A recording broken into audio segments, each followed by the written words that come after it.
ಪದ್ಮಪುರಾಣ ಅಥವಾ ಜೈನ ರಾಮಾಯಣ 15ನೇ ದಿವಸ. ನೀವೀಗ 15ನೇ ದಿವಸದಲ್ಲಿ ಕೇಳ್ತಾ ಇದ್ದೀರಿ. ನಿಮಗೆ ಈ ಕತೆ ನಡೀತಾ 14 ದಿನಗಳು ಮುಗಿದು ಹೋಯಿತು. ಇವತ್ತು ನೀವು 15ನೇ ದಿವಸದಲ್ಲಿ ಕಥೆಯನ್ನು ಕೇಳ್ತಾ ಇದ್ದೀರಿ. ಒಳ್ಳೆಯದು. ನೋಡ್ರಿ, ನಿನ್ನೆ ಎಲ್ಲಿವರೆಗೆ ಕತೆ ಆಗಿತ್ತು? ನಿನ್ನೆ ನಿಮಗೆ ಕತೆ ಆಗಿತ್ತು, ಮಗು ಹುಡ್ತು. ಅಂಜನನ ಮಾವ ಪ್ರತಿಸೂರ್ಯ ಆಕಾಶ ಮಾರ್ಗದಿಂದ ವಿಮಾನದಲ್ಲಿ ಬಂದ. ಆವಾಗ ಇದ್ದವರು ಇಲ್ಲಿ ಗಾಬರಿ ಆದರು. ಯಾರು ಅಂದರೆ ಈ ವಸಂತಮಾಲ ಮತ್ತು ಅಂಜನ ಸುಂದರಿ ಭಾಳ ಹೆದರಿಕೆಯಿಂದ ಗಾಬರಿ ಆದರು. ಯಾರೋ ಶತ್ರುಗಳು ಬಂದರು, ಏನೋ ಆಗ್ತದೆ ಅಂತ. ಅದಾದ ನಂತರ ಅವರು ವಿನಯ ರೀತಿಯಿಂದ ಒಳಗಡೆ ಬಂದು ಸಜ್ಜನರು ಅವರನ್ನು ನೋಡಿದ ತಕ್ಷಣ ಇವರಿಗೆ ಅವರು ಸಜ್ಜನ ಅಂತ ಗೊತ್ತಾಯಿತು. ಆದರೆ ಕೇಳಿದಾಗ, ನೀವು ಯಾರು ಅಂತ ಕೇಳಿದಾಗ ಎಲ್ಲ ಪರಿಚಯ ಆಯಿತು. ಅಂಜನ ಸುಂದರಿಯ ಮಾವ ಪ್ರತಿಸೂರ್ಯ ಅಂತ ಗೊತ್ತಾಯಿತು. ಅಂಜನ ಸುಂದರಿಗೆ ಮತ್ತು ಈ ವಸಂತಮಾಲನಿಗೆ ಬಹಳ ಸಂತೋಷ ಆಯಿತು. ಎಲ್ಲ ಆಯಿತು. ಮಗು ಹುಟ್ಟಿತು. ಮಗುವಿಗೆ ಅಂದರೆ ಮಗು ಯಾವ ಸಮಯದಲ್ಲಿ ಹುಟ್ಟಿತು? ಜ್ಯೋತಿಷರನ್ನು ಕರೆದು ಪ್ರತಿಸೂರ್ಯ ಜ್ಯೋತಿಷರನ್ನು ಕೇಳ್ತಾ ಇದ್ದಾನೆ, ಈ ಮಗು ಹೇಗೆ ಅಂಥೇಳಿ. ಇದು ಇಲ್ಲಿವರೆಗೆ ನಿಮಗೆ ಕತೆ ಆಗಿತ್ತು. ಜ್ಯೋತಿಷ ಹೇಳ್ತಿದ್ದಾರೆ, ಇವನು ಚರ್ಮ ಶರೀರ ಅಂದರೆ ಅಂತಿಮ ಶರೀರ ಇದ್ದಾನೆ. ಇವನು ಇದೇ ಜನ್ಮದಲ್ಲಿ ಎಲ್ಲ ಕರ್ಮಗಳನ್ನು ನಾಶ ಮಾಡಿಕೊಂಡು ಮೋಕ್ಷಕ್ಕೆ ಹೋಗೋನಿದ್ದಾನೆ. ಇವನು ಮಹಾಪುರುಷ ಆಗೋನಿದ್ದಾನೆ ಅಂತ ಹೇಳಿ ಭಾಳ ಅದನ್ನು ಭಾಳ ವಿಸ್ತಾರವಾಗಿ ಜ್ಯೋತಿಷರು ಹೇಳಿದ್ರು. ನಾನಿಲ್ಲಿ ನಿಮಗೆ ಸ್ವಲ್ಪ ಭಾಳ ವಿಸ್ತಾರ ಕಮ್ಮಿ ಮಾಡಿ ಹೇಳ್ತಾ ಇದ್ದೀನಿ. ಅದನ್ನು ಮಹಾಬಲಶಾಲಿ ಆಗೋನಿದ್ದಾನೆ ಇವನು ಅಂತ ಹೇಳಿ ಜ್ಯೋತಿಷರು ಬಹಳ ಹೊಗಳಿದ್ರು. ಇಂಥ ಜಾತಕವನ್ನು ನಾನೇನು ನೋಡಿಲ್ಲ, ಅಂಥ ಮಹಾಪುರುಷ ಹುಟ್ಟಿದ್ದಾನೆ ನಿನ್ನ ಗರ್ಭದಲ್ಲಿ ಅಂತ ಹೇಳಿ ಬಹಳ ಪ್ರಶಂಸೆ ಮಾಡಿದರು ಜ್ಯೋತಿಷರು. ಇದನ್ನೆಲ್ಲ ಕೇಳಿ ಸಂತೋಷ ಆಯಿತು. ಈಗ ಪ್ರತಿಸೂರ್ಯ ಹೇಳ್ತಾ ಇದ್ದಾನೆ, ಅಂದರೆ ಮಾವ ಪ್ರತಿಸೂರ್ಯ ಹೇಳ್ತಾ ಇದ್ದಾನೆ ಅಂಜನನಿಗೆ, ನಡಿ ನಾವು ಹನುರೂಹ ದ್ವೀಪಕ್ಕೆ ಹೋಗೋಣ. ಯಾಕೆ? ಈ ಪ್ರತಿಸೂರ್ಯ ಹನುರೂಹ ದ್ವೀಪದ ರಾಜ ಇದ್ದ, ಅಲ್ಲಿ ಅಧಿಪತಿ ಇದ್ದ. ಅವಾಗ ಸಂತೋಷದಿಂದ ಮಗುವನ್ನು ಮಡಿಲಲ್ಲಿ ತಗೊಂಡು ಅಂಜನಾ ಸುಂದರಿ ಮತ್ತು ಈ ವಸಂತಮಾಲ ಗುಹೆಯಿಂದ ಹೊರಗಡೆ ಹೋಗ್ತಾ ಇದ್ದಾರೆ.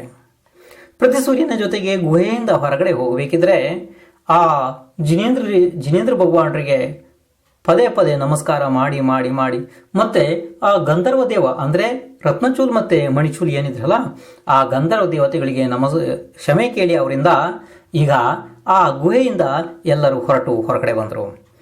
ಹೊರಗಡೆ ಬಂದಾಗ ವಿಮಾನ ನಿಂತಿತ್ತು. ಆ ವಿಮಾನದಲ್ಲಿ ಎಲ್ಲರೂ ಈಗ ಕುಳಿತರು. ಅಂದರೆ ಈ ಜ್ಯೋತಿಷರು ಮತ್ತು ಸೇವಕರು, ಸಾಮಂತರಾಜರು, ಇವರು ಏನಿದ್ದಾರೆ ಇವ್ರದ್ದೆಲ್ಲ ಪರಿವಾರ ಯಾರ್ದು? ಈ ಪ್ರತಿಸೂರ್ಯಂದು ಮತ್ತು ಅಂಜನ ಮತ್ತು ವಸಂತಮಾಲ. ಅಂಜನ ಮಗುವನ್ನು ತೊಡೆ ಮೇಲೆ ಕೂರಿಸಿಕೊಂಡು ಅಂದರೆ ಮಲಗಿಸ್ಕೊಂಡು, ಅದು ಏನು ಆವಾಗಲೇ ಹುಟ್ಟಿದ ಮಗು ಅಲ್ಲ, ನಿನ್ನೆ ಹುಟ್ಟಿರೋ ಮಗು ಇತ್ತು, ಮಲಗಿಸ್ಕೊಂಡು ವಿಮಾನದಲ್ಲಿ ಕುಳಿತಳು. ಈಗ ವಿಮಾನ ಆಕಾಶ ಮಾರ್ಗದ ಮೇಲೆ ಹೋಗ್ತಾ ಇದೆ. ಮೇಲೆ ಹೋಗ್ತಾ ಇದೆ. ವಿಮಾನದ ವೇಗ ಬಹಳ ಜಾಸ್ತಿ ಆಯಿತು. ಯಾಕೆಂದರೆ ನೀವು ಈಗ ಏನು ವಿಮಾನ ಅಂತೀರಲ್ಲ ಬಂಧುಗಳೇ, ಈ ವಿಮಾನಕ್ಕಿಂತ ಆಗಿನ ವಿಮಾನದಲ್ಲಿ ವೇಗ ಜಾಸ್ತಿ ಇತ್ತು. ಈಗಿದ್ದನ್ನು ನಿಮಗೆ ನಾವು ಹೇಳಿದರೆ ನಂಬಿಕೆ ಬರಲಿಕ್ಕೆಲ್ಲ, ಅದು ಯಾವ್ದಾರು ಇರಲಿ. ಈಗಿನ ವಿಮಾನಕ್ಕಿಂತ ಆಗಿನ ವಿಮಾನದಲ್ಲಿ ವೇಗ ಜಾಸ್ತಿ ಇತ್ತು, ಅಂದರೆ ಸ್ಪೀಡ್ ಜಾಸ್ತಿ ಇತ್ತು. ಭಾಳ ವೇಗವಾಗಿ ಆ ವಿಮಾನ ಹೋಗ್ತಾ ಇತ್ತು. ಯಾವುದು? ಪ್ರತಿಸೂರ್ಯನ ವಿಮಾನ ಹನುರೂಹ ದ್ವೀಪದ ಕಡೆಗೆ ಹೋಗ್ತಾ ಇತ್ತು. ಆ ಸಮಯದಲ್ಲಿ ವಿಮಾನದಲ್ಲಿ ಮೇಲೆ ಜಾಲರಿಗಳನ್ನು ಕಟ್ಟಲಾಗಿತ್ತು ಮತ್ತು ಸಣ್ಣ ಗಂಟೆಗಳನ್ನು ಕಟ್ಟಲಾಗಿತ್ತು. ಅವುಗಳು ಅಲ್ಲಾಡ್ತಾ ಇದ್ವು ಎಲ್ಲನ. ಅಂದರೆ ಮೇಲೆ ಎಲ್ಲ, ಅಂದರೆ ಅಷ್ಟು ವೇಗವಾಗಿ ವಿಮಾನ ಹೋಗಬೇಕಿದ್ರೆ ಆ ಗಂಟೆಗಳೆಲ್ಲ ಅಲ್ಲಾಡ್ತಾ ಇದ್ವು ಮೇಲೆ. ಆ ಅಲ್ಲಾಡ್ತಿರೋ ಗಂಟೆಗಳು ಬಹಳ ಚಂದ ಕಾಣ್ತಾ ಇದ್ವು. ವಿಮಾನ ಅಷ್ಟು ವೇಗವಾಗಿ ಹೋಗ್ತಾ ಇದೆ, ಅವಾಗ ಇದು ಅಲ್ಲಾಡ್ತಾ ಇದ್ದಾವೆ ಗಂಟೆಗಳು. ಈ ಮಗು ಮೇಲೆ ನೋಡ್ತಾ ಇದೆ. ಎಲ್ಲಿ? ಅಂಜನನ ತೊಡೆಯ ಮೇಲೆ ಮಲಗಿದಂಥ ಮಗು ಮೇಲೆ ನೋಡ್ತಾ ಇದೆ. ಅವೆಲ್ಲ ಅಲ್ಲಾಡ್ತಿದ್ದಾವೆ.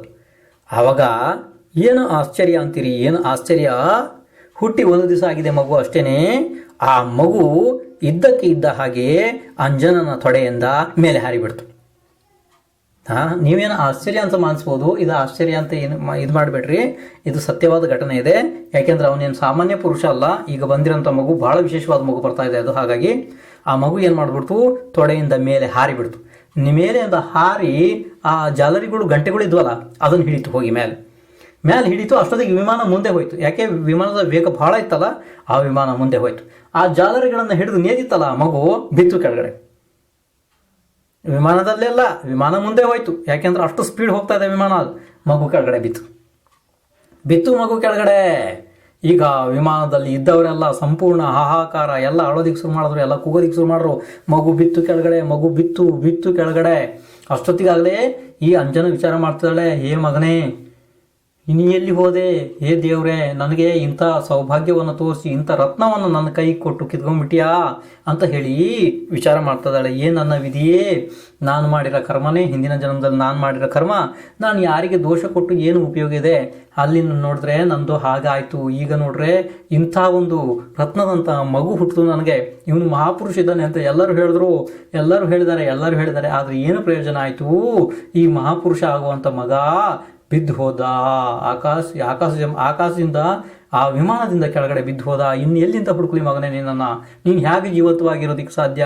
ನೀನಿನ್ನು ಒಂದು ದಿವಸ ಹುಟ್ಟಿದ ಬಾಲಕ, ಇನ್ನೂ ನೀನು ಹಾಗೆ ಅಂತ ಬಹಳ ವಿಲಾಪ ಮಾಡ್ತಿದ್ದಾಳೆ ಅಂಜನಾ ಸುಂದರಿ ವಿಲಾಪ ಮಾಡ್ತಿದ್ದಾಳೆ. ವಸಂತ ಮಾಲ ಕೂಗ್ತಿದ್ದಾಳೆ. ಈ ಕಡೆ ಪ್ರತಿ ಸೂರ್ಯನಿಗೆ ಬಹಳ ಆಶ್ಚರ್ಯನೂ ಆಯಿತು, ಈ ಮಗು ಹೇಗೆ ಬಿತ್ತು ಅಂತ ಹೇಳಿ. ಮತ್ತೆ ಅವನಿಗೆ ಬಹಳ ಚಿಂತೆ ಕೂಡ ಆಯಿತು. ಈಗ ಏನು ಮಾಡ್ತಾರೆ ಇದ್ದವರೆಲ್ಲ, ಆ ವಿಮಾನದಲ್ಲಿ ಇದ್ದವರೆಲ್ಲ ವಿಚಾರ ಮಾಡ್ತಿದ್ದಾರೆ, ಮಗು ಹೋಯ್ತು, ನಮ್ಮನ್ನ ಕೈ ಬಿಟ್ಟು ಮಗು ಹೋಯ್ತು ಅಂದ್ರೆ ಇನ್ನೇನು ಮಾಡೋದು? ಹಾಗೆ ಬಿಡ್ಲಿಕ್ಕೆ ಬರುತ್ತೇನಾ? ಅವಾಗ ಮಗು ಯಾವ ಸ್ಥಳದಲ್ಲಿ ಬಿದ್ದಿದೆ ನೋಡುವ. ಈಗ ಅಕಸ್ಮಾತ್ ಶವವನ್ನಾರು ತಗೋಬೇಕಲ್ಲ, ಮಗು ಎಲ್ಲಿ ಬಿದ್ದಿದೆ ಅಂತ ಹೇಳಿ ನೋಡ್ಬೇಕಲ್ಲ. ಈಗ ಮಗು ಆಕಾಶದಿಂದ ಬಿದ್ದೋಯ್ತು ಅಂತ ಹೇಳಿ ಬಿಟ್ಟು ಹೋಗ್ಲಿಕ್ಕೆ ಆಗುತ್ತೇನಾ? ಇಲ್ಲ. ಅದಕ್ಕೇನು ಮಾಡಿದ್ರು? ವಿಮಾನವನ್ನು ನಿಲ್ಲಿಸಿದ್ರು. ಪ್ರತಿ ಸೂರ್ಯ ವಿಮಾನವನ್ನು ನಿಲ್ಲಿಸಿ ಮತ್ತೆ ಹಿಂದೆ ತಗೊಂಡ್ರು ವಿಮಾನವನ್ನು. ಮತ್ತೆ ಹಿಂದೆ ತಗೊಂಡು ಮಗು ಯಾವ ಜಾಗದಲ್ಲಿ ಬಿದ್ದಿತ್ತು ನೋಡ್ರಿ, ಅಲ್ಲಿಗೆ ನಿಧಾನವಾಗಿ ವಿಮಾನವನ್ನು ಕೆಳಗಡೆ ಇಳಿಸಿದ್ರು. ಬಹಳ ದೊಡ್ಡ ಅರಣ್ಯ ಇತ್ತದು, ಬಹಳ ದೊಡ್ಡ ಕಾಡಿತ್ತು. ಅಂಥ ಜಾಗದಲ್ಲಿ ವಿಮಾನವನ್ನು ನಿಧಾನವಾಗಿ ಕೆಳಗಡೆ ಇಳಿಸಿ ನೋಡ್ತಾರೆ, ಒಂದು ದೊಡ್ಡ ಶಿಲೆ ಇದೆ. ಶಿಲೆ ಅಂದರೆ ಕಲ್ಲು, ಬಹಳ ದೊಡ್ಡದೊಂದು ಪರ್ವತ ರೀತಿ ಒಂದು ಕಲ್ಲಿದೆ, ದೊಡ್ಡ ಕಲ್ಲು. ಆ ಕಲ್ಲಿನ ಮೇಲೆ ಮಗು ಬಿದ್ದಿದೆ. ಮಗು ಕಾಣ್ತಾ ಇದೆ. ಆ ಜಾಗದಲ್ಲಿ ನಿಧಾನಕ್ಕೆ ವಿಮಾನವನ್ನು ಕೆಳಗಡೆ ಇಳಿಸಿ ನೋಡ್ತಾರೆ, ಆ ಮಗು ಎಲ್ಲಿ ಬಿದ್ದಿತ್ತಲ್ಲ, ಆ ಬಿದ್ದಿರುವಂಥ ಕೆಳಗಡೆ ಕಲ್ಲು ಅಂದರೆ ಶಿಲೆ ಪೂರ ಎಲ್ಲ ಪುಡಿ ತುಂಡು ಆಗಿದೆ. ಶಿಲೆ ತುಂಡು ಆಗಿದೆ. ನೋಡ್ರಿ, ವಿಚಾರ ಮಾಡ್ರಿ ನೀವು. ಇದನ್ನು ನೀವು ಕಟ್ಟುಕತೆ ಅಂತ ಹೇಳಿ ತಿಳಿಬೇಡ್ರಿ, ನಿರ್ಲಕ್ಷ್ಯ ಮಾಡಬೇಡ್ರಿ, ಹಾಸ್ಯ ಮಾಡಬೇಡ್ರಿ. ಇದು ಹಾಸ್ಯ ಮಾಡುವಂಥ ಕತೆ ಅಲ್ಲ. ಇದು ಜಿನೇಂದ್ರ ಭಗವಾನರ ವಾಣಿಯ ಕತೆ ಇದೆ.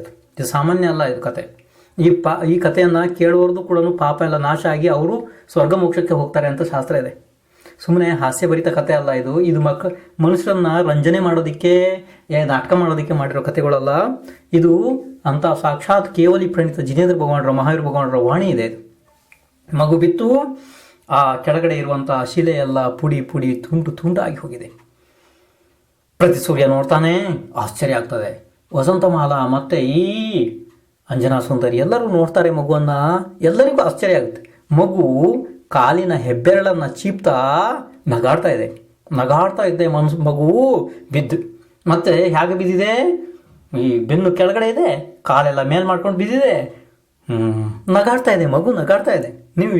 ನೀವು ವಿಚಾರ ಮಾಡ್ರಿ, ಆ ಮಗು ಎಂಥ ಮಗು ಇರ್ಬೋದು? ಎಂಥ ಮಗು ಅವನು ಯಾರು ಇರ್ಬೋದು ಅಂತ ಜೀವ? ಮಗು ನಗಾಡ್ತಾ ಇದೆ. ಅಷ್ಟೊತ್ತಿಗೆ ಈ ಪ್ರತಿ ಸೂರ್ಯ ಇದ್ನಲ್ಲ, ಪ್ರತಿ ಸೂರ್ಯ ಆ ಮಗುವನ್ನು ನೋಡಿ ತಕ್ಷಣ ನನಗೆ ಗೊತ್ತಾಯ್ತು. ಬಹಳ ಜ್ಞಾನ ಇತ್ತು ಅವನಿಗೆ. ಅವನು ವಿಚಾರ ಮಾಡ್ದ, ಇವನು ಕಾಮದೇವ ಪದವಿದಾರ ಇದ್ದಾನೆ. ಅಂದರೆ ಕಾಮದೇವ ಅಂದರೆ ಇದನ್ನು ತಿಳ್ಕೊಳ್ರಿ ಬಂಧುಗಳೇ. ಅಂದರೆ ನಮ್ಮ ಈ 24 ತೀರ್ಥಂಕರ ಆಗ್ತಾರಲ್ಲ ಚತುರ್ಥ ಕಾಲದಲ್ಲಿ, ಆ ಚತುರ್ಥ ಕಾಲದಲ್ಲಿ 24 ಜನ ಕಾಮದೇವರು ಆಗ್ತಾರೆ. ಅಂದರೆ ಕಾಮದೇವ ಪದವೀಧರ ಇರ್ತಾರೆ. ಕಾಮದೇವ ಅಂದರೆ ಏನು, ಯಾರಿಗೆ ಅಂತಾರೆ ಹಾಗಂತ ನೋಡಿ. ಕಾಮದೇವ ಅಂದರೆ ಆ ಸಮಯದಲ್ಲಿ, ಅಂದರೆ ಯಾವಾಗ ಆ ಕಾಮದೇವ ಇಲ್ಲಿರ್ತಾನೆ ಆ ಸಮಯದಲ್ಲಿ ಈ ಪ್ರಪಂಚದಲ್ಲಿ ಎಲ್ಲರಿಗಿಂತ ಸುಂದರವಾದ ರೂಪ ಅವನದಿರ್ತದೆ. ಅಂದರೆ ಅವನ ರೀತಿ ಸುಂದರವಾದ ಪುರುಷರು ಈ ಪ್ರಪಂಚದಲ್ಲಿ ಯಾರೂ ಇರೋದಿಲ್ಲ. ಅಂತಹ ಸುಂದರ ಇರ್ತದೆ. ಅವನನ್ನು ಕಾಮದೇವ ಅಂತ ಕರೀತಾರೆ. 24 ಜನ ಕಾಮದೇವರಾಗ್ತಾರೆ. ಒಂದೇ ಸಲ ಆಗೋದಿಲ್ಲ. ಹೇಗೆ ತೀರ್ಥಂಕರು ಒಬ್ಬರು ಹೋದ್ಮೇಲೆ ಎಷ್ಟೋ ಕಾಲದ ನಂತರ ಇನ್ನೊಬ್ರು ತೀರ್ಥಂಕರ ಆಗ್ತಾರೆ ನೋಡಿ, ಅದೇ ರೀತಿ ಈ ಪೂರ ಚತುರ್ಥ ಕಾಲದಲ್ಲಿ ಅಂದರೆ 42,000 ವರ್ಷಕ್ಕೊಮ್ಮೆ ಒಂದು ಕೋಟಿ ಸಾಗರದಲ್ಲಿ 24 ಕಾಮದೇವರಾಗ್ತಾರೆ. ಅದರಲ್ಲಿ ಪ್ರಥಮ ಕಾಮದೇವ ಯಾರಾದರೂ ನೋಡೋಣ ಹೇಳ್ರಿ. ನಿಮಗೆ ಗೊತ್ತಿರಬೇಕು, ಹೇಳಿ ನೋಡೋಣ. ಪ್ರಥಮ ಕಾಮದೇವ ಯಾರಾದರೂ? ಹಾಂ, ಪ್ರಥಮ ಚಕ್ರವರ್ತಿ ಭರತ ಆದ. ನಿಮಗೆ ಗೊತ್ತಿದೆ. ಪ್ರಥಮ ತೀರ್ಥಂಕರ್ ಯಾರಾದರೂ? ಆದಿನಾಥ ಭಗವಾನ್ ಆದರು. ಹಾಗೇನೆ ಪ್ರಥಮ ಕಾಮದೇವ ಯಾರಾದ? ಹೇಳ್ರಿ ನೋಡೋಣ. ಪ್ರಥಮ ಕಾಮದೇವ ಭಗವಾನ್ ಬಾಹುಬಲಿ. ಏನು ಭರತ ಬಾಹುಬಲಿ ಇದ್ರಲ್ಲ, ಅದರಲ್ಲಿ ಭರತ ಚಕ್ರವರ್ತಿ ಇದ್ದ, ಆದರೆ ಬಾಹುಬಲಿ ಪ್ರಥಮ ಕಾಮದೇವ ಇದ್ದ. ನೋಡಿ, ಆ ಕಾಮದೇವ ಅಂದರೆ ಬಾಹುಬಲಿಯ ರೂಪ ಎಷ್ಟು ಸುಂದರ, ಎಷ್ಟು ಮನಮೋಹಕ, ಎಷ್ಟು ಆಹ್ಲಾದಕರ ಭಗವಾನ್ ಬಾಹುಬಲಿಯ ರೂಪ. ಅದೇ ರೀತಿ ಇವನು ಕೂಡ ಅದೇ ರೂಪದ ಕಾಮದೇವ ಇದ್ದಾನೆ. ಈ ಹುಡುಗ ಅಂದರೆ ಈಗ ಜನಿಸಿದಂಥ ಬಾಲಕ, ಅವನು ಕಾಮದೇವ ಪದವಿದರೆ ಇದ್ದಾನೆ. ಅವನು ಸಾಮಾನ್ಯ ಜೀವ ಅಲ್ಲ ಅದು. ಮತ್ತು ಸಮಚತುರಸ ಸಂಸ್ಥಾನ್ ಅಂದರೆ ಅವರ ಕೈ ಕಾಲುಗಳೆಲ್ಲ ಅಳತೆ ಬದ್ದೆ, ಏಕದಮ್ ಅಳತೆ ಬದ್ದ, ಕ್ಲೀನ್, ಅದನ್ನು ಸಮಚತುರಸ ಸಂಸ್ಥಾನ ಅಂತಾರೆ. ಹೇಗೆ ಈ ತೀರ್ಥಂಕರ ಮೂರ್ತಿಯೆಲ್ಲ ನೀವು ನೋಡ್ತಿರಲ್ಲ, ಎಷ್ಟು ಅಚ್ಚುಕಟ್ಟಾಗಿ, ಎಷ್ಟು ಕ್ಲೀನ್ ಆಗಿರ್ತಾವೆ. ಹಾಂ, ಅದನ್ನು ಸಮಚತುರಸ ಸಂಸ್ಥಾನ ಅಂತಾರೆ. ಮತ್ತು ವಜ್ರ ವೃಷಭ ನಾರಚ ಸಂವಹನ ಅಂದರೆ ಈ ಒಳಗಡೆ ಎಲುಬು ಮತ್ತು ಕಿರಿಗಳು ಮತ್ತು ಅದರ ಜೋಡಣೆ ಮತ್ತು ಹೊರಗಡೆ ವೇಷ್ಟನ್ ಎಲ್ಲ ವಜ್ರದಿಂದ ವೇಷ್ಟಿತ. ಅದನ್ನು ವಜ್ರ ವೃಷಭ ನಾರಸ ಸಂವಹನ ಅಂತ ಕರೀತಾರೆ ಅದನ್ನು. ಯಾಕೆ ಅದು ಚತುರ್ಥ ಕಾಲದಲ್ಲಿ ಇರ್ತಾ ಇತ್ತು. ಅಂಥ ಮನುಷ್ಯರು ಯಾರೂ ಇಲ್ಲ ಈಗ. ಈ ಪಂಚಮ ಕಾಲದಲ್ಲಿ ಅಂಥ ಮನುಷ್ಯರು ಯಾರೂ ಹುಟ್ಟೋದಿಲ್ಲ. ಹಾಗಾಗಿ ನಮಗೆ ಅದು ಎಲ್ಲ ಕಥೆಗಳು ಕಟ್ಟುಕತೆ ಕಾಣ್ತದೆ, ಸತ್ಯ ಆಗಿ ಕಾಣೋದಿಲ್ಲ. ಆದರೂ ಇದು ಇಂಥ ಮನುಷ್ಯರು ಇದ್ದರು ಹಿಂದೆ. ಯಾರು? ವಜ್ರ ವೃಷಭ ನಾರಸ ಸಂವಹನ ಇತ್ತು ಆ ಬಾಲಕಂದು. ಹೀಗೆ ಬಾಲಕ ಇರುವಾಗ ಅವನು ವಿಚಾರ ಮಾಡ್ದ ಪ್ರತಿಸೂರ್ಯ, ಈ ಸಣ್ಣ ಮಗು ಇನ್ನು ಹುಟ್ಟಿ 1 ದಿವಸ ಆಗಿದೆ, ಇದು ಬಿದ್ದು ಶಿಲ್ಲೆ ಪುಡಿ ಪುಡಿ ಆಗಿ ಹೋಗಿದೆ. ಮಗು ಕಿಂಚಿತ ಅಳ್ತಿಲ್ಲ. ಮಗು ಕಾಲಿನ ಹೆಬ್ಬೆಟ್ಟನ್ನು ಚೀಪ್ತಾ ನಗುತ್ತಾ ಇದೆ. ಈ ಬಾಲಕ ಇರುವಾಗಲೇ ಇವನು ಇಂಥ ಮಹಿಮೆ. ಇನ್ನು ಇವನೇನಾದರೂ ಯುವಕ ಆದರೆ ಈ ಪ್ರಪಂಚದಲ್ಲಿ ಇವನ ಖ್ಯಾತಿ ಏನು ಆಗ್ಬೋದು ಈ ಪ್ರಪಂಚದಲ್ಲಿ ಅಂತ ವಿಚಾರ ಮಾಡ್ತಿದ್ದಾನೆ ಪ್ರತಿಸೂರ್ಯ. ಪ್ರತಿಸೂರ್ಯನಿಗೆ ಇಷ್ಟು ಜ್ಞಾನ ಇತ್ತು. ಪ್ರತಿಸೂರ್ಯ ಅವನಿಗೆ 3 ಪ್ರದಕ್ಷಿಣೆ ಬಂದು ನಮಸ್ಕಾರ ಮಾಡಿದ. ಯಾಕೆ? ಆ ಬಾಲಕನಿಗೆ. ಅವನಿಗೆ ಗೊತ್ತಾಯಿತು ಇದು ಅಂತಿಮ ಶರೀರ ಇದೆ. ಈ ಬಾಲಕ ದೊಡ್ಡ ಆದಮೇಲೆ ಎಲ್ಲ ದಿಗಂಬರ ಮುನಿ ಆಗ್ತಾನೆ. ದಿಗಂಬರ ಮುನಿಯಾಗಿ ಎಲ್ಲ ಕರ್ಮಗಳನ್ನು ನಾಶ ಮಾಡಿ ಮೋಕ್ಷಕ್ಕೆ ಹೋಗ್ತಾನೆ ಅಂತ ಗೊತ್ತಾಯಿತು. ಆ ಸಮಯದಲ್ಲಿ ಅಲ್ಲೇ ಅವನು ಆ ಬಾಲಕನಿಗೆ ನಮಸ್ಕಾರ ಮಾಡಿ ಬಹಳ ಗೌರವದಿಂದ ಮಗುವನ್ನು ಈಗ ಎತ್ತಿಕೊಂಡ್ಲು ಅಂಜನಾ. ಮತ್ತೆ ಆ ಸಮಯದಲ್ಲಿ ಅವನಿಗೆ ಅಲ್ಲೇ ಒಂದು ಹೆಸರಿಟ್ರು, ಅದೇ ಜಾಗದಲ್ಲಿ ಒಂದು ಹೆಸರಿಟ್ರು ಅವನಿಗೆ, ಆ ಬಾಲಕನಿಗೆ ಶ್ರೀಶೈಲ. ಸ್ವಲ್ಪ ಹೆಸರು ನೆನ್ಪಿಟ್ಕೊಳ್ಳಿ ನೀವು, ಇದು ಬಹಳ ಮಹತ್ವಪೂರ್ಣ ಹೆಸರು. ನಾನೇನು ಮಾಡೋದು, ಬೇರೆ ಏನೇನು ಮರಿತಿದ್ರು ನೀವು ಪರವಾಗಿಲ್ಲ, ಬಟ್ ಇದನ್ನೆಲ್ಲ ಮರಿಬೇಡ್ರಿ. ಈ ಹೆಸರು ಮರೆಯುವಂಥದ್ದಲ್ಲ. ಅವನ ಹೆಸರು ಇಟ್ಟರು ಶ್ರೀಶೈಲ. ಇನ್ನೊಂದು ಸಲ ಕೇಳಿ, ಹೆಸರಿತ್ತು ಮಗುದು ಶ್ರೀಶೈಲ. ಕಾರಣ ಏನು ಅಂದರೆ ಆ ಶಿಲೆಯ ಮೇಲೆ ಬಿದ್ದಿದ್ದ ಅವನು, ಆ ಶಿಲೆ ಎಲ್ಲ ಪುಡಿ ಪುಡಿ ಆಗಿ ಹೋಯಿತು. ಇದೊಂದು ಬಹಳ ದೊಡ್ಡ ಅತಿಶಯಕಾರಿ ಕೆಲಸ ಆಗೋಯ್ತು. ಅದಕ್ಕೋಸ್ಕರ ಅದೇ ಜಾಗದಲ್ಲಿ ಅವನಿಗೆ ಶ್ರೀಶೈಲ ಅಂತ ಹೆಸರಿಟ್ರು. ಇರಲಿ, ಇನ್ನು ಮುಂದಿನ ಕತೆ ಕೇಳ್ರಿ. ಈಗ ಆ ಮಗುವನ್ನು ಮತ್ತೆ ವಿಮಾನದಲ್ಲಿ ಹಾಕ್ಕೊಂಡು ಈ ಪ್ರತಿಸೂರ್ಯ, ಅಂಜನ ಸುಂದರಿ, ವಸಂತಮಾಲ ಎಲ್ಲರೂ ಹೊರಟರು. ಎಲ್ಲಿಗೆ ಹೊರಟರು ಹೇಳ್ರಿ, ನೀವೇ ಹೇಳ್ರಿ ಬಂದ ಕಡೆ. ಎಲ್ಲಿಗೆ ಹೊರಟರು? ಎಲ್ಲಿಗೆ ಹೋಗೋರು ಇವ್ರೀಗ? ನೀವು ನೆನ್ಪು ಮಾಡಿ ಹೇಳ್ರಿ. ಹಾಂ, ಹನುರುಹದ್ ದ್ವೀಪಕ್ಕೆ ಹೊರಟರು.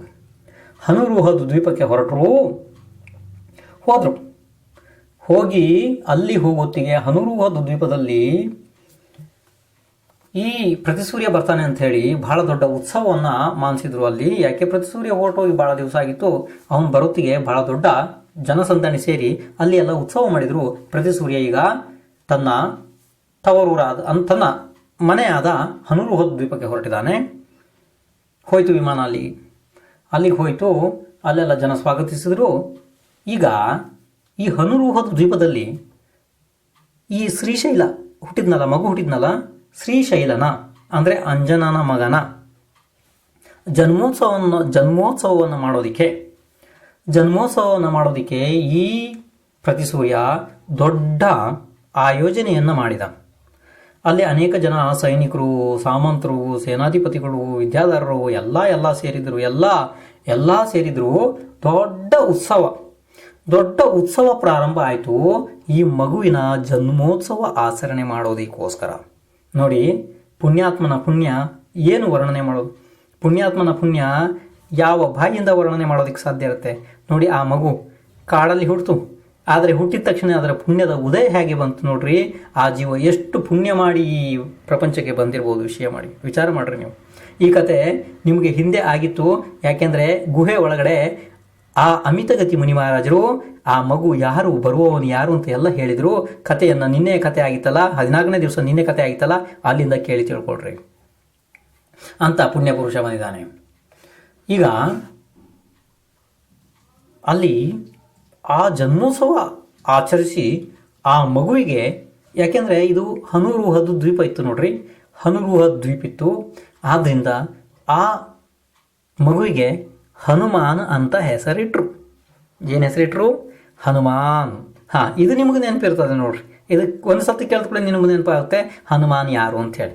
ಹನುಮಾನ್ ಅಂದರೆ ಇವರೇನೋ ಮಂಗನ ಥರ ಮಾಡಿಟ್ಟಿದ್ದಲ್ಲ, ಮಂಗ ಏನಲ್ಲ ಅವನು, ಅದೆಲ್ಲ ಸುಮ್ಮನೆ ವ್ಯರ್ಥ ಮಾತಿದೆ.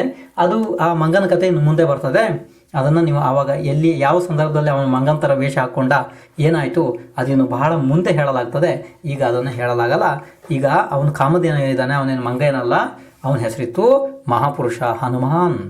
ಅದೇ ಈ ಹನುಮಾನ್ ಎಲ್ಲ ಪ್ರಪಂಚದಲ್ಲಿ ಪ್ರಸಿದ್ಧಿ ಹೊಂದಿಬಿಟ್ಟ. ಹನುಮಾನ್ ಅನ್ನುವಂಥ ಹೆಸರಿನಿಂದನೇ ಪ್ರಸಿದ್ಧಿ ಆಗಿಬಿಟ್ಟ. ಈ ಶ್ರೀಶೈಲ ಅಂತ ಏನು ಹೆಸರಿತ್ತಲ್ಲ ಅದು ಸಾಮಾನ್ಯ ಎಲ್ಲರಿಗೂ ಗೊತ್ತಿಲ್ಲ. ಅಂದರೆ ಅದೊಂಥರ ಗೌಣ ಹೆಸರಿದೆ, ಹುಟ್ಟ ಹೆಸರೇ ಶ್ರೀಶೈಲ ಇದೆ, ಆದರೆ ಅದು ಬಹಳ ಗೌಣ ಇದೆ, ಗೊತ್ತಾಗ್ತಿಲ್ಲ ಯಾರಿಗೂ. ಅವನು ಹನುಮಾನ್ ಹನುಮಾನ್ ಹನುಮಾನ್ ಅಂತ ಪ್ರಸಿದ್ಧಿ ಆಗಿ ಹೋಯ್ದ. ಇರಲಿ, ಇನ್ನು ಕತೆ ಮುಂದೆ ಹೋಗ್ತದೆ ಕೇಳಿ. ಕತೆ ಮುಂದೆ ಹೋಗ್ತದೆ. ಈಗ ಪವನಂಜಯ ಎಲ್ಲಿ ಹೋಗಿದ್ದ ಅಂದರೆ ಅಂಜನ ಸತಿಯ ಗಂಡ, ಅಂದರೆ ಈ ಮಗುವಿನ ಅಪ್ಪ, ಹನುಮಾನ್ನ ಅಪ್ಪ ಪವನಂಜಯ ಎಲ್ಲಿ ಹೋಗಿದ್ದ? ಯುದ್ಧಕ್ಕೆ ಹೋಗಿದ್ದ. ಅಂದರೆ ಅಂಜನ ಗರ್ಭಿಣಿ ಆದ ನಂತರ ಅವನು ಬಂದೇ ಇಲ್ಲ. ಇದು ನಿಮಗೆಲ್ಲ ಕತೆ ಗೊತ್ತಿದೆ. ಯುದ್ಧಕ್ಕೆ ಹೋಗಿದ್ದ. ಬಹಳ ದಿನದ ಯುದ್ಧ ನಡೀತು. ಆ ಬಹಳ ದಿನದ ಯುದ್ಧದ ನಂತರ ಅವನು ವರುಣನನ್ನು ಸೆರೆ ಹಿಡಿದ. ವರುಣನನ್ನು ಸೆರೆ ಹಿಡಿದು ತನ್ನ ಸುಭಟರಿಗೆ ಒಪ್ಪಿಸಿದ, ಮತ್ತು ಕರದೂಷಣನನ್ನು ಬಿಡಿಸಿದ. ಈಗ ನೆನ್ಪು ಮಾಡ್ಕೊಳ್ರಿ, ಕರದೂಷಣ್ ಯಾರು? ನೀವೇ ಹೇಳ್ರಿ. ಈಗ ನಿಮ್ಮ ಜವಾಬ್ದಾರಿ ಇದೆ. ಕರದೂಷಣ್ ಯಾರು ಹೇಳ್ರಿ ನೋಡು. ಹಾಂ, ನೀವು ಮರ್ತಿದ್ದೀರಿ, ಸಾಕಷ್ಟು ಜನ ಇದರಲ್ಲಿ ಮರ್ತಿದ್ದೀರಿ. ಕೇಳ್ರಿ, ಕರದೂಷಣ್ ಯಾರು ಗೊತ್ತಾ? ಕರದೂಷಣ ಅಂದರೆ ಚಂದ್ರನಕನ ಗಂಡ. ಚಂದ್ರನಕ ಯಾರು? ಹಾಂ, ಸರಿ, ಅಂದರೆ ರಾವಣನ ತಂಗಿ, ರಾವಣನ ತಂಗಿಯ ಗಂಡ ಕರದೂಷಣ್. ಅವನು ಬಂಧನದಲ್ಲಿ ಬಿದ್ದಿದ್ದ. ಎಲ್ಲಿ ಬಂಧನದಲ್ಲಿ ಬಿದ್ದಿದ್ದ? ವರುಣನ ಸುಭಟರಲ್ಲಿ. ಅಂದರೆ ವರುಣನ ಸುಭಟರು ಅವನನ್ನು ಬಂಧನದಲ್ಲಿ ಹಾಕಿದ್ರು. ವರುಣನ ಬಂಧನದಲ್ಲಿದ್ದ ಕರದೂಷಣನನ್ನು ಬಿಡಿಸಿದ. ವರುಣನನ್ನು ಜೀವಂತವಾಗಿ ಹಿಡಿದ ಈ ಪವನಂಜಯ. ವರುಣನನ್ನು ಹಿಡಿದು ಈಗ ರಾವಣನ ಹತ್ರ ತಂದ, ರಾವಣನ ಮುಂದೆ ನಿಲ್ಲಿಸಿದ. ಆ ಸಮಯದಲ್ಲಿ ವರುಣ ರಾವಣನ ಆಜ್ಞೆಯನ್ನು ಒಪ್ಪಿದ. ರಾವಣನ ಆಜ್ಞೆಯನ್ನು ವರುಣ ಒಪ್ಪಿದ. ಆವಾಗ ವರುಣನನ್ನು ಸತ್ಕಾರ ಮಾಡಿ ರಾವಣ ಅವನನ್ನು ಮತ್ತೆ ಅವನ ರಾಜ್ಯಕ್ಕೆ ವಾಪಸ್ ಕಳುಹಿಸಿಕೊಟ್ಟ ಗೌರವಾರ್ಥವಾಗಿ. ರಾವಣ ಬಹಳ ದೊಡ್ಡ ಸಜ್ಜನ ಇದ್ದ, ಬಹಳ ದೊಡ್ಡ ಮಹಾಪುರುಷ ಅವನು. ರಾವಣ ಏನು ಸಾಮಾನ್ಯ ಜೀವ ಅಲ್ಲ. ಅವನು ಯಾರೇ ಶರಣಾಗತಿ ಆದರೂ, ಯಾರೇ ಕ್ಷಮೆ ಕೇಳಿದ್ರು ಕೂಡ ಅವರನ್ನು ತಕ್ಷಣ ಕ್ಷಮಿಸ್ತಿದ್ದ. ತಕ್ಷಣ ಕ್ಷಮಿಸಿ ಅವರನ್ನು ರಾಜರ ರೀತಿ ಅವರಿಗೆ ಎಲ್ಲ ರೀತಿ ಆಧಾರ ಸತ್ಕಾರ ಮಾಡಿಬಿಡ್ತಾ ಇದ್ದ ಈ ರಾವಣನ ಮಹಾಗುಣವಾನ್ ರಾವಣ. ಅವನೇನು ಸಾಮಾನ್ಯ ರಾವಣ ಅಲ್ಲ. ರಾವಣ ಅವನ ಆಜ್ಞೆಯನ್ನು ಮಾನಿಸಿದ ಅಂತ ಗೊತ್ತಾದ ಮೇಲೆ ಯಾರು? ವರುಣ ಅವನನ್ನು ಗೌರವಾರ್ಥವಾಗಿ ಬಿಟ್ಟುಕೊಟ್ಟ ರಾವಣ. ಇಷ್ಟ ಆದ ನಂತರ ಈಗ ಈ ವರುಣನ ಕತೆ ನೆನ್ಪಿಟ್ಕೊಳ್ರಿ. ಇನ್ನು ಮತ್ತೆ ಮುಂದೆ ಬರ್ತದೆ. ನಾಳೆ ಕತೆ ಅಂದರೆ ಮತ್ತೆ ವರುಣನ ಕತೆ ಬರ್ತದೆ. ಆದ್ದರಿಂದ ಇದನ್ನು ಸ್ವಲ್ಪ ನೆನ್ಪಿಟ್ಕೊಳ್ರಿ. ಇದಾದ ನಂತರ ಈಗ ಈ ಪವನಂಜಯನಿಗೆ ಬಹಳ ದೊಡ್ಡ ಆಧಾರ ಸತ್ಕಾರವನ್ನು ಮಾಡಿದ ರಾವಣ. ಯಾಕೆ? ಪವನಂಜಯ ಇಂಥ ದೊಡ್ಡ ಯೋಧ ಇದ್ದಾನೆ, ಇಂಥ ವೀರ, ಇಂಥ ಬುದ್ಧಿವಂತ ಇದ್ದಾನೆ. ಇವನ ಕಡೆಯಿಂದ ಇದೆಲ್ಲ ಅಂದರೆ ರಾಜಿ ಆಯಿತು, ನನ್ನ ಮತ್ತೆ ವರುಣನ ಮಧ್ಯದಲ್ಲಿ ರಾಜಿ ಆಯಿತು ಅಂತ ಹೇಳಿ ಸಂತೋಷವಾಗಿ ಬಹಳ ಆಧಾರ ಸತ್ಕಾರವನ್ನು ಮಾಡಿದ ರಾವಣ ಪವನಂಜಯನನ್ನು. ಪವನಂಜಯ ಇಷ್ಟೆಲ್ಲ ಮಾಡಿದ ಮೇಲೆ ರಾವಣನ ಆಜ್ಞೆಯನ್ನು ಕೇಳಿ ಅವನಿಂದ ಒಪ್ಪಿಗೆಯನ್ನು ಪಡೆದು ಈಗ ಪವನಂಜಯ ಮನೆಗೆ ಬರ್ತಾ ಇದ್ದಾನೆ. ಮನೆಗೆ ಬರಬೇಕಿದ್ರೆ ಹೆಂಡತಿಯನ್ನು ನೆನಪು ಮಾಡ್ತಾ ಮಾಡ್ತಾ ಮನೆಗೆ ಬರ್ತಾ ಇದ್ದಾನೆ. ಪವನಂಜಯ ಈಗ ಮನೆಗೆ ಬಂದ ತಕ್ಷಣ ಎಲ್ಲ ಅವನನ್ನು ಬಹಳ ಸ್ವಾಗತ ಮಾಡಿದ್ರು. ಪವನಂಜಯ ಯುದ್ಧವನ್ನು ಗೆದ್ದು ವರುಣನನ್ನು ತಗೊಂಡೋಗಿ ರಾವಣನಿಗೆ ಒಪ್ಪಿಸಿ ಅಂಥ ದೊಡ್ಡ ಕೆಲಸ ಮಾಡಿ ಬಂದಿದ್ದಾನೆ ಅಂತ ಎಲ್ಲರೂ ಜಯ ಜಯಕಾರ ಮಾಡಿದರು ಪವನಂಜಯನಿಗೆ. ಆದರೆ ಪವನಂಜಯ ಯಾರ್ದು ಏನೂ ಕೇಳ್ತಾ ಇಲ್ಲ. ಹೆಂಡತಿಯನ್ನು ಫಸ್ಟ್ ಮೊದಲು ಹೋಗಿ ನಾನು ಹೆಂಡತಿಯ ಮುಖ ನೋಡಬೇಕು ಅಂತ ಹೇಳಿ ಬರ್ತಾ ಇದ್ದಾನೆ. ಆದರೆ ಏನು ಮಾಡೋದು, ಅಪ್ಪ ಅಮ್ಮ ಎಲ್ಲ ಸಂತೋಷವಾಗಿ ಅವನನ್ನು ಒಳಗಡೆ ಕರ್ಕೊಂಡ್ರು. ಆದರೆ ಹೆಂಡತಿ ಎಲ್ಲಿದ್ದಾಳೆ ಅಂತೇಳಿ ಹೆಂಡತಿಯ ಆ ಮಹಲಿಗೆ ಹೋದ. ನೋಡಿದ್ರೆ ಹೆಂಡತಿ ಇಲ್ಲ. ಅಲ್ಲಿ ಇರುವಂಥ ಸೇವಕರ ಹತ್ರ ಕೇಳಲು ನನ್ನ ಪ್ರಾಣಪ್ರಿಯೆ ಎಲ್ಲಿ? ಅದಕ್ಕೆ ಅವರಂದರು, ನಿಮ್ಮ ಅಂಜನಾ ಗರ್ಭಿಣಿ ಆದ್ಲು ಅಂತ ಹೇಳಿ ಇಲ್ಲಿ ಅವಳ ಅತ್ತೆಗೆ ಎಲ್ಲ ಗೊತ್ತಾಯಿತು, ಅಂದರೆ ನಿಮ್ಮ ಅಮ್ಮನಿಗೆ ಗೊತ್ತಾಯಿತು. ಆ ಸಮಯದಲ್ಲಿ ನಿಮ್ಮ ಅಮ್ಮ ಮನೆಯಿಂದ ಹೊರಗಡೆ ಹಾಕಿಬಿಟ್ರು. ಅಷ್ಟೊತ್ತಿಗೆ ಬಹಳ ಇಷ್ಟು ನೋವಾಯಿತು ಈ ಪವನಂಜಯನಿಗೆ. ಅದನ್ನು ನಾವು ಹೇಳೋದಕ್ಕೂ ಸಾಧ್ಯ ಇಲ್ಲ, ಲೇಖನಿಯಿಂದ ಪೆನ್ನಿನಲ್ಲಿ ಯಾರು ಬರೆಯೋದಕ್ಕೂ ಕೂಡ ಆಗಲ್ಲ. ಅಷ್ಟು ದೊಡ್ಡ ವೇದನೆ ಆಯಿತು ಈ ಪವನಂಜಯನಿಗೆ. ಅರೆ, ನಾನಿಲ್ಲದಾಗ ನಮ್ಮ ಮನೆಯಲ್ಲಿ ಸ್ವಲ್ಪನೂ ತಿಳಿದೆ ನನ್ನ ಅಂಜನನನ್ನು ಹೀಗೆ ಮಾಡಿ ಮನೆಯಿಂದ ಹೊರಗಡೆ ಕಳಿಸ್ಬಿಟ್ರು. ಮತ್ತೆ ಕೇಳ್ದ, ನನ್ನ ಪ್ರಾಣಪ್ರಿಯೆ ಈಗ ಎಲ್ಲಿ? ಆವಾಗ ಸೇವಕರು ಅಂದರು, ಅವಳನ್ನು ಮಹೇಂದ್ರ ನಗರದ ಸಮೀಪದಲ್ಲಿ ತಗೊಂಡೋಗಿ ನಮ್ಮ ಸೇವಕರು ಬಿಟ್ಟು ಬಂದಿದ್ದಾರೆ ಅಂತ ಹೇಳಿದ್ರು. ತಕ್ಷಣವೇ ಈ ಪವನಂಜಯ ಮನೆಯಲ್ಲಿ ಊಟ ಮಾಡಿಲ್ಲ, ಏನು ಮಾಡಿಲ್ಲ, ಯಾರಿಗೂ ಏನು ಮಾತಾಡಿಲ್ಲ. ಸೀದಾ ಮಹೇಂದ್ರ ನಗರಕ್ಕೆ ಹೋಗ್ತಾ ಇದ್ದಾರೆ. ಅಂದರೆ ಮಾವನ ಮನೆಗೆ, ಅಂದರೆ ಅಂಜನನ ಹುಟ್ಟಿದ ಮನೆಗೆ ಹೋಗ್ತಾ ಇದ್ದಾನೆ. ಅಲ್ಲಿ ಹೋಗೋತ್ತಿಗೆ ಬಹಳ ಉತ್ಸವದಲ್ಲಿ ಬಹಳ ಆಶೆಯಿಂದ ಹೋಗ್ತಾ ಇದ್ದಾನೆ. ನಾನು ಇವತ್ತು ಹೋಗಿ ಹೆಂಡತಿಯ ಮುಖ ನೋಡ್ತೀನಿ ಅಂತ. ಅಲ್ಲಿ ನೋಡಿದ್ರೆ ಅಲ್ಲಿ ಕೂಡ ಇವನಿಗೆ ಬಹಳ ದೊಡ್ಡ ಎಲ್ಲ ಸತ್ಕಾರ ಮಾಡಿ ಇವನನ್ನು ಒಳಗಡೆ ಕರ್ಕೊಂಡ್ರು ಪವನಂಜಯನಿಗೆ. ಯಾರು? ರಾಜ ಮಹೇಂದ್ರ ಮತ್ತು ಅವನ ಮಕ್ಕಳು ಎಲ್ಲರೂ ಸೇರಿ ಬಹಳ ಉತ್ಸವ ಮಾಡಿ ಇವನನ್ನು ಒಳಗಡೆ ಕರ್ಕೊಂಡ್ರು. ಹೊರಗಡೆ ಕರ್ಕೊಂಡ್ರೆ ಇವನಿಗೆ ಯಾವುದರಲ್ಲಿ ಎಲ್ಲಿಯೂ ಮನಸ್ಸಿಲ್ಲ. ಎಲ್ಲಿ ನಾನು ಮೊದಲು ನನ್ನ ಪ್ರಾಣಪ್ರಿಯೆಯನ್ನು ನೋಡ್ತೀನಿ ಅಂತ ಅಲ್ಲಿ ನೋಡ್ತಾನೆ, ಇಲ್ಲಿ ನೋಡ್ತಾನೆ, ಎಲ್ಲ ನೋಡ್ತಾನೆ. ಎಲ್ಲಿ ನೋಡಿದ್ರು ಕೂಡ ಅವಳಿಲ್ಲ. ಅವಳು ಎಲ್ಲಿರ್ತಿದ್ಲು ಅಲ್ಲಿಗೆ ಹೋದ. ಅಲ್ಲಿಗೆ ಹೋಗಿ ಕೇಳ್ದ, ನನ್ನ ಪ್ರಾಣಪ್ರಿಯೆ, ನನ್ನ ಅಂಜನಾ ಎಲ್ಲಿ? ಅವಾಗ ಅವರಂದ್ರು, ನಿಮ್ಮ ಅಂಜನಾ ಬಂದಿದ್ಲು, ಅವಳನ್ನು ಮಹಾದ್ವಾರದಿಂದ ಒಳಗಡೆ ಕರ್ಕೊಂಡಿಲ್ಲ. ಅವಳ ನಿಜವಾದ ಆ ಸ್ಥಿತಿ ಕೇಳಿ, ಅವಳು ಗರ್ಭಿಣಿ ಅಂತ ಕೇಳಿ, ಅವಳು ಈ ಥರ ಪರಪುರುಷನ ಸೇವನೆ ಮಾಡಿದಾಳೆ ಅಂತ ಹೇಳಿ ಗರ್ಭಿಣಿ ಆದ್ಲು ಅಂತ ಹೇಳಿ ಎಲ್ಲರೂ ಅವಳನ್ನು ಅವಮಾನ ಮಾಡಿ ಅವಳನ್ನು ಹೊರಗಡೆ ಕಳಿಸಿದ್ದಾರೆ. ಎಲ್ಲೋ ಅವಳು ಅಲಿತಾ ಕಾಡು ಮೇಳಲ್ಲಿ ಎಲ್ಲೋ ಹೋಗಿರಬೇಕು. ನಿನ್ನ ಪ್ರಾಣಪ್ರಿಯ ಅಂಜನನನ್ನು ನಮ್ಮ ಮಹಾದ್ವಾರದ ಒಳಗಡೆ ಕರ್ಕೊಂಡಿಲ್ಲ ಅಂತ ಅಲ್ಲಿ ಸೇವಕರು ಅಂದರು. ಆವಾಗ ಈ ಪವನಂಜಯನಿಗೆ ಎಷ್ಟು ದುಃಖ ಆಗಿರ್ಬೋದು ನೀವು ವಿಚಾರ ಮಾಡ್ರಿ. ಅಂಜನನಿಗಂತೂ ಹೇಗೂ ಅವಳ ಜೀವನವೇ ದುಃಖ ಇದೆ ಇದುವರೆಗೆ. ಆದರೆ ಈಗ ಪವನಂಜಯನಿಗೆ ಎಷ್ಟು ದುಃಖ ಆಯಿತು, ಬಹಳ ದುಃಖ ಆಯಿತು. ಅವನು ಯಾರಿಗೂ ಏನು ಮಾತಾಡಿಲ್ಲ. ಅಲ್ಲೇ ಹೇಳ್ದ, ತಂದೆ ತಾಯಿಗೆ ಅಲ್ಲೇನೆ ಹೇಳ್ದ, ನೀವು ಎಂಥ ಕೆಲಸ ಮಾಡಿದ್ರಿ? ಅಂಜನಾ ಮಹಾಸತಿ ಇದ್ದಾಳೆ, ಮಹಾಪತಿವ್ರತೆ ಇದ್ದಾಳೆ, ಅವಳ ಮೇಲೆ ನೀವು ಈ ರೀತಿಯ ಅಪವಾದವನ್ನು ಹಾಕಿ ಅವಳನ್ನು ನೀವು ಮನೆಯಿಂದ ಹೊರಗಡೆ ಅಟ್ಟಿದಿರಲ್ಲ. ಅಲ್ಲಿ ನೋಡಿದ್ರೆ ನಮ್ಮ ಮನೆಯಲ್ಲಿ ನಮ್ಮ ತಂದೆ ತಾಯಿ ಕೂಡ ಅವಕಾಶ ಕೊಟ್ಟಿಲ್ಲ. ಇಲ್ಲಿ ನೀವು ಬಂದರೆ ನಿಮ್ಮ ಹೆತ್ತ ಮಗಳಿಗೆ ನೀವು ಈ ರೀತಿ ಮಾಡಿ ಅವಳನ್ನು ಮನೆಯಿಂದ ಹೊರಗಡೆ ಅಟ್ಟಿದ್ದೀರಿ. ನೀವು ಮನೆ ಒಳಗಡೆನೂ ಕರ್ಕೊಂಡಿಲ್ಲ, ಯಾಕೆ ಅಂತಲೂ ಕೇಳಿಲ್ಲ. ಅವಳು ಏನು ಹೇಳಿದ್ಲು ಆ ಮಾತನ್ನು ಒಂದನ್ನು ನೀವು ಕೇಳಿಲ್ಲ. ಮಹಾದ್ವಾರದಿಂದ ಹೊರಗೆ ಅಟ್ಟಿದ್ರಲ್ಲ, ನೀವು ಯಾವ ರೀತಿ ಬುದ್ಧಿವಂತರಿದ್ದೀರಿ? ನೀವು ಏನು ಸಹಾಯ ಮಾಡಿದಿರಿ? ನೀವು ನನ್ನ ಮಿತ್ರರಿದ್ದೀರೋ ಇಲ್ಲ ಶತ್ರುಗಳಿದ್ದೀರೋ? ನನ್ನ ಬಂಧುಗಳು, ನೀವು ಹೇಗಾಗೋದಕ್ಕೆ ಸಾಧ್ಯ ಅಂತ ಹೇಳಿ ಪವನಂಜಯ ಹೇಳ್ದ. ಮತ್ತೆ ಪವನಂಜಯ ಹೇಳ್ದ, ಎಲ್ಲಿವರೆಗೆ ಅಂಜನ ನನಗೆ ಸಿಕ್ಕೋದಿಲ್ಲ ಅಲ್ಲಿವರೆಗೆ ನಾನು ಊಟ, ನೀರು, ನಿದ್ದೆ ಎಲ್ಲ ಬಿಟ್ಟು ನಾನು ಅಂಜನನ್ನು ಹುಡುಕ್ತೀನಿ. ಅಂಜನ ಅಕಸ್ಮಾತ್ ನನಗೇನಾರ ಅಂಜನ ಕಂಡಿಲ್ಲ ಅಂದರೆ ನಾನು ಅವಳ ಹೆಸರಿನಲ್ಲಿ ಪ್ರಾಣ ಬಿಡ್ತೀನಿ. ಇದೇ ನನ್ನ ಅಂತಿಮ ನಿರ್ಧಾರ ಅಂತ ಹೇಳಿ ಪವನಂಜಯ ಮಹೇಂದ್ರನ ನಗರದಿಂದ ಹೊರಡಬೇಕಿದೆ. ಅವನ ಜೊತೆಗೆ ಅವನು ಯಾವುದರ ಮೇಲೆ ಸವಾರಿ ಮಾಡ್ತಾ ಬಂದಿದ್ದ? ಅಂಬರ ಗೋಚರ ಅನ್ನುವಂಥ ಒಂದು ಆನೆಯ ಮೇಲೆ ಬಂದಿದ್ದ. ಆ ಅಂಬರ ಗೋಚರ ಅನ್ನುವಂಥ ಆನೆ ಬಹಳ ಬುದ್ಧಿವಂತ ಆನೆ ಮತ್ತು ಬಹಳ ದೊಡ್ಡ ಆನೆ. ಅದರ ಮೇಲೆ ಅವನು ಯುದ್ಧಕ್ಕೆ ಹೋಗ್ತಾ ಇದ್ದ. ಯಾವಾಗಲೂ ಆ ಆನೆ ಇವನ ಜೊತೆಗೇನೆ ಇರ್ತಾ ಇತ್ತು. ಅಂಬರ ಗೋಚರ ಅಂತ ಹೆಸರಿತ್ತು ಆ ಆನೆದು. ಆ ಆನೆ ಇವನ ಸ್ನೇಹಿತನ ಜೊತೆಗೆ ಯಾವಾಗಲೂ ಜೊತೆಲೇ ಇರ್ತಾ ಇತ್ತು. ಅದು ಇವನನ್ನು ಯಾವಾಗಲೂ ಬಿಡ್ತಾ ಇರಲಿಲ್ಲ. ಯಾರನ್ನ? ಪವನಂಜಯನನ್ನ. ಆ ಆನೆ ಇವನು ತನ್ನ ಸ್ವಾಮಿ ಅಂತ ಇಷ್ಟು ಗೌರವದಿಂದ ಇಷ್ಟು ಭಕ್ತಿಯಿಂದ ಕಾಣ್ತಾ ಇತ್ತು ಆ ತಿರ್ಯಂಚ ಪಾಪ ಆನೆ. ಆ ಆನೆಯ ಮೇಲೆ ಕೂತು ಇವನು ಹೊರಟ ಬಹಳ ದಿನ ಹುಡುಕದ. ಗುಡ್ಡ, ಕಾಡು, ನದಿ, ಬೆಟ್ಟ, ಗಿಡ, ಮರ, ಬಳ್ಳಿ ಇದರಲ್ಲೆಲ್ಲ ಕೇಳ್ತಾನೆ, ನನ್ನ ಅಂಜನನ್ನು ಯಾರು ನೋಡಿದ್ರಾ? ಅಂಜನ ಈ ಕಡೆ ಎಲ್ಲರೂ ಬಂದಿದ್ಲಾ? ಯಾವಾಗ ಬಂದಿದ್ಲು ಅಂತ ಎಲ್ಲ ಕೇಳ್ತಾನೆ. ಹುಚ್ಚಿರ್ತರ ಆಗಿ ಹೋದ. ಯಾರು? ಈ ಪವನಂಜಯ ಇಷ್ಟು ಹುಚ್ಚಿರ್ತರ ಆಗಿ ಹೋದ. ಆ ಭೂತರವನ ಅಂತ ಹೇಳಿದೆಯಲ್ಲ, ಆ ಭೂತರವನಕ್ಕೆ ಪ್ರವೇಶ ಮಾಡ್ದ. ಅಲ್ಲಿ ಭೂತರವನದಲ್ಲಿ ಪ್ರವೇಶ ಮಾಡಿ ಎಲ್ಲ ಗುಹೆಗಳು, ಬೆಟ್ಟಗಳು, ನದಿಯ ತಟಗಳು, ಇನ್ನು ಯಾವ್ಯಾವ ದೊಡ್ಡ ದೊಡ್ಡ ಮರ ಗಿಡ ಎಲ್ಲ ಇರ್ತವೆ, ಎಲ್ಲ ದೊಡ್ಡ ದೊಡ್ಡ ಕಲ್ಲುಗಳು, ಅದರ ಎಲ್ಲಿ ಎಲ್ಲಿ ಜಾಗ ಇದೆ ಅವನಿಗೆ ಎಲ್ಲೆಲ್ಲಿ ಹೋಗೋದಿಕ್ಕಾಗುತ್ತೆ ಎಲ್ಲ ಕಡೆ ಆ ಆನೆಯನ್ನು ತಿರುಗಿಸಿ ಅದ್ರ ಮೇಲೆ ಕೂತು ಎಲ್ಲ ಕಡೆ ಹುಡುಕದ. ಆದರೆ ಎಲ್ಲೂ ಅಂಜನ ಕಂಡಿಲ್ಲ. ಬಂಧುಗಳೇ, ಎಷ್ಟು ವಿಚಿತ್ರವಾಗಿ ನಡೀತಾ ಇದೆ ಈ ಘಟನೆ ನೋಡ್ರಿ. ಎಲ್ಲಿಯೂ ಅಂಜನೆ ಮಾತ್ರ ಕಣ್ಣಿಗೆ ಕಂಡಿಲ್ಲ.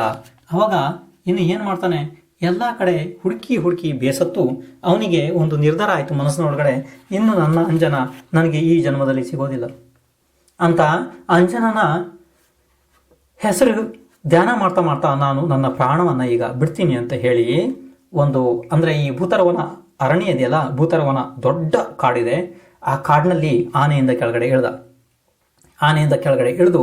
ಆನೆಗೆ ಹೇಳ್ದ. ಆನೆಯ ಹೆಸರೇನಿತ್ತು? ಅಂಬರಗೋಚರ. ಅಂಬರಗೋಚರನಿಗೆ ಹೇಳ್ದ, ಅಂದರೆ ಆನೆಗೆ ಹೇಳ್ತಾನೆ, ಈಗ ಬುದ್ಧಿ ಹೇಳ್ತಾನೆ ಕೇಳಿ.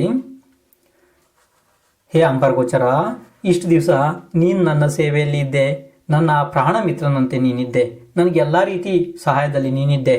ಇವತ್ತು ನಿನ್ನ ಸಂಬಂಧ ಮುಗಿದು ಹೋಯಿತು. ನೀನು ಎಲ್ಲಿ ಬೇಕಾದ್ರೂ ಹೋಗು, ಸ್ವತಂತ್ರವಾಗಿ ಹೋಗು. ನಿನಗೆ ಇನ್ನು ಯಾರು ಕಡಿವಾಣ ಹಾಕುವವರಿಲ್ಲ, ನಿನಗೆ ಯಾರು ಬಂಧನದಲ್ಲಿ ಇಡುವವರಿಲ್ಲ. ನೀನು ಸ್ವತಂತ್ರವಾಗಿ ಹೋಗು. ಇಲ್ಲಿ ಕಾಡು ಮೇಡು ಗುಡ್ಡಗಳು ಎಲ್ಲ ಕಡೆ ಸ್ವತಂತ್ರವಾಗಿ ಓಡಾಡು. ಮತ್ತೆ ಹೆಣ್ಣಾನೆಗಳ ಜೊತೆಗೆ ನೀನು ಸ್ವತಂತ್ರವಾಗಿ ತಿರುಗು.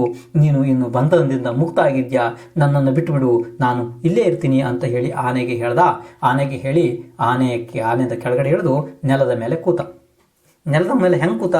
ಈ ಮುನಿಗಳೆಲ್ಲ ಧ್ಯಾನಕ್ಕೆ ಕೂರ್ತಾರಲ್ಲ, ದೊಡ್ಡ ದೊಡ್ಡ ಮುನಿಗಳೆಲ್ಲ ಚತುರ್ಥ ಕಾಲದಲ್ಲೆಲ್ಲ ಧ್ಯಾನಕ್ಕೆ ಕೂರ್ತಿದ್ರಲ್ಲ, ನಾನು ಮೋಕ್ಷಕ್ಕೆ ಹೋಗುವಂಥ ಮುನಿಗಳು ಅಂತ ತಪಸ್ ಮಾಡ್ತಾರಲ್ಲ, ಆ ರೀತಿ ಕೂತ.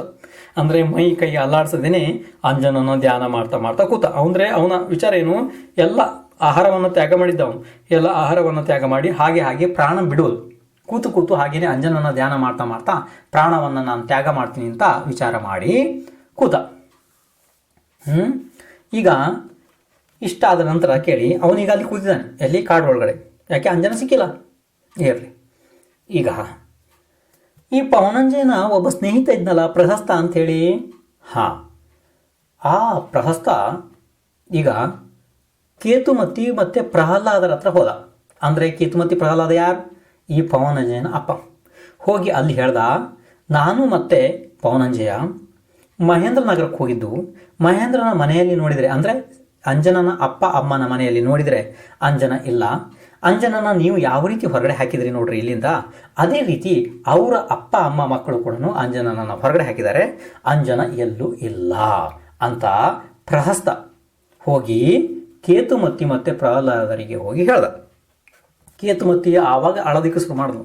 ನೋಡ್ರಿ, ಕೇತುಮತಿಗೆ ಈಗ ಬುದ್ಧಿ ಬಂತು. ಇಷ್ಟ ತನಕ ಕೇತುಮತಿಯ ಒಂದು ಸ್ವಲ್ಪನೂ ಪ್ರಜ್ಞೆ ಇರಲಿಲ್ಲ ಅವಳಿಗೆ, ಈಗೆಲ್ಲ ಬುದ್ಧಿ ಬಂತು ಅವಳಿಗೆ. ಕೇತುಮತಿ ಈಗ ಎಲ್ಲ ಎದೆ ಬಡ್ಕೊಂಡು ತಲೆ ಬಡ್ಕೊಂಡು ಅಳೋದಕ್ಕೆ ಶುರು ಮಾಡಿದ್ಲು. ಅಯ್ಯೋ ಮಗನೇ, ನೀನು ಎಲ್ಲಿ ಹೋದ್ಯೋ? ನೀನು ಹೋದೆ, ನನ್ನ ಸೊಸೆ ನಿರಪರಾಧಿ, ನನ್ನ ಸೊಸೆ ಪತಿವ್ರತೆ ಇದ್ಲು, ಅವಳಿಗೆ ನಾನು ಈ ರೀತಿ ಅಪವಾದ ಮಾಡಿ ನನ್ನ ಮನೆಯಿಂದ ಹೊರಗಡೆ ಹಾಕಿದೆ. ನನ್ನ ಮನೆಯಿಂದ ಹೊರಗಡೆ ಹಾಕೋರು ಕೂಡ ಅವರು ಅಪ್ಪ ಅಮ್ಮನ ಮನೆಗೆ ಹೋದರು, ಅವರ ಅಪ್ಪ ಅಮ್ಮನೂ ಕೂಡ ಹೊರಗಡೆ ಹಾಕೋರು. ಎಂಥ ಕೊಲೆಗಡುಕಿ ಇದೀನ ನಾನು, ಎಷ್ಟು ಕೆಟ್ಟ ಕೆಲಸವನ್ನು ಮಾಡಿಬಿಟ್ಟೆ, ನನ್ನ ಬುದ್ಧಿಗೆ ಧಿಕ್ಕಾರ, ನನ್ನ ಜನ್ಮಕ್ಕೆ ಧಿಕ್ಕಾರ ಅಂತ ಹೇಳಿ ಎದೆ ಬಡ್ಕೊಂಡು ಕೇತುಮತಿ ಅಳ್ತಿದ್ದಾಳೆ. ಆ ಕಡೆಯಿಂದ ಪ್ರಹ್ಲಾದ ಅಳ್ತಿದ್ದಾನೆ.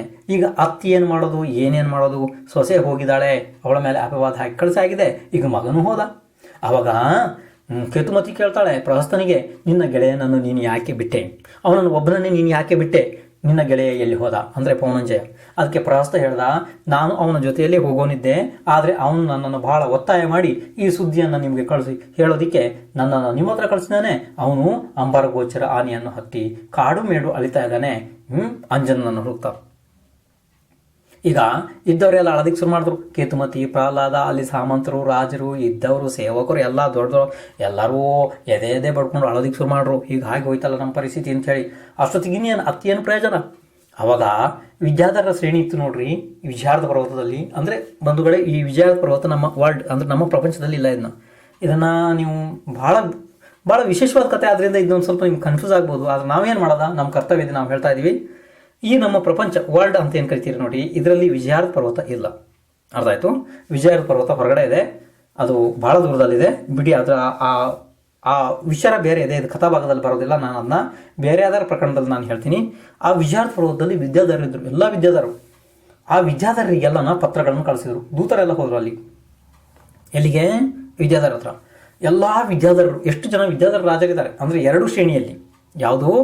ಈ ವಿಜಾರ್ದ ಪರ್ವತದ 2 ಶ್ರೇಣಿಯಲ್ಲಿ ಎಷ್ಟು ಜನ ರಾಜರಿದ್ದಾರೆ, ಎಲ್ಲ ಕಡೆ ದೂತರು ಹೋದರು. ಎಲ್ಲ ಕಡೆ ಹೋಯ್ತು, ಎಲ್ಲ ಕಡೆ ದೂತರು ಹೋದರು, ಎಲ್ಲ ಕಡೆ ಪತ್ರ ತಗೊಂಡು ಹೋದರು. ಯಾಕೆ ಅಂದರೆ ಎಲ್ಲ ವಿದ್ಯಾಧರ ಅವರು ಏನಿದೆ ವಿದ್ಯಾದಿಂದ ಸಹಿತರಿದ್ದಾರೆ, ಎಲ್ಲ ಆಕಾಶದಲ್ಲಿ ಗಮನ ಮಾಡ್ತಾರೆ, ಮತ್ತು ಅವ್ರ ಹತ್ರ ಅಂಥ ವಿಮಾನಗಳಿದ್ದಾವೆ. ಆ ಎಲ್ಲ ವಿದ್ಯಾಧರರು ಸೇರಿ ಹೇಗಾರು ಮಾಡಿ ಈಗ ಪವನಂಜಯನನ್ನು ಹುಡುಕಬೇಕು. ಅದಕ್ಕೋಸ್ಕರ ಎಲ್ಲ ಕಡೆ ದೂತರು ಹೋದರು, ಎಲ್ಲ ಕಡೆ ಹೋದರು. ಎಲ್ಲ ಹೋಗಿ ಎಲ್ಲ ವಿದ್ಯಾಧರಿಗೆ ಗೊತ್ತಾಯಿತು ಪವನಂಜಯ ಕಾಡು ಮೇಡಲ್ಲಿ ಅಂಜನನನ್ನು ಹುಡುಕ್ತಾ ಹೊರಟಿದ್ದಾನೆ. ಈಗ ಪವನಂಜಯನನ್ನು ಹುಡುಕ್ಬೇಕು. ಈಗ ಅಂಜನನ್ನು ಹುಡ್ಕೋದಿರಲಿ, ಪವನಂಜಯನನ್ನು ಹುಡುಕ್ಬೇಕೀಗ. ಹೀಗೆ ಆಯ್ತು ವಿಚಾರ. ನೋಡ್ರಿ ಹೆಂಗೆ ಬದಲಾಯಿತು ಅಂತ ಹೇಳಿ. ಅಂಜನನ ಕತೆ ಹಾಗೆ ಬಿತ್ತಲ್ಲಿ. ಈಗ ಪವನಂಜಯ ಎಲ್ಲಿ ಹೋದ? ಪವನಂಜಯನನ್ನು ಹುಡುಕ್ಬೇಕು.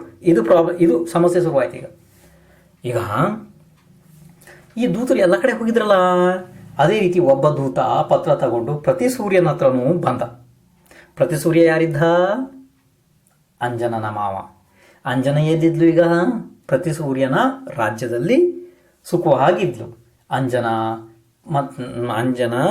ಪ್ರತಿಸೂರ್ಯನ ಇದರಲ್ಲಿ ಅಂಜನ ಮತ್ತು ಈ ವಸಂತಮಾಲ ಮತ್ತು ಈಗ ಮಗು ಅಂದರೆ ಶ್ರೀಶೈಲ ಅಥವಾ ಹನುಮಾನ್ ಇವರೆಲ್ಲ ಬಹಳ ಸುಖವಾಗಿದ್ದರು. ಆ ಸಮಯದಲ್ಲಿ ಅಲ್ಲಿಗೆ ದೂತ ಬಂದ.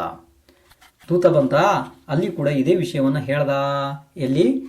ಪ್ರತಿಸೂರ್ಯನಿಗೂ ಕೂಡ ಈ ವಿಷಯವನ್ನು ಹೇಳ್ದ. ಹೀಗೆ ಈ ಪವನಂಜಯ ಎಲ್ಲೋ ಹೋಗಿದ್ದಾನೆ.